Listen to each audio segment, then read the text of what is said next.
What goals are you setting as you look to what comes next in your education career? I'm working hard to build a great Ascend learning organization. So my goals are around making sure we have the infrastructure to support additional school openings each year, make sure that we're financially sound, that external folks can look at us and feel confident that we're going to be able to pay the rent and run our schools. So there aren't explicit goals, but the explicit goals are we're going to open 1 or 2 new schools each year for the next 5 years. For me, that means making sure that we have everything in place to do that, and making sure that we're sort of locked and loaded for that challenge. And how does that play into fundraising and acquiring the money and the investment to open those schools and to run them? The background is that Ascend hasn't had any external philanthropy through the first 5 years of its life. We've done it all on the state and local funding that goes to education.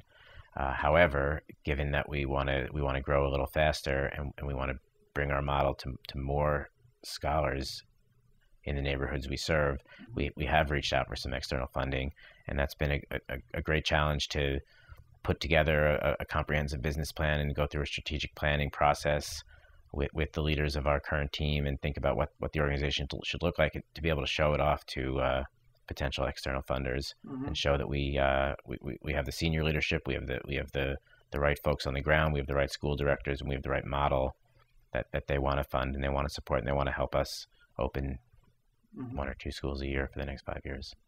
So what are you doing to finance the growth as you look to expand the charter school network?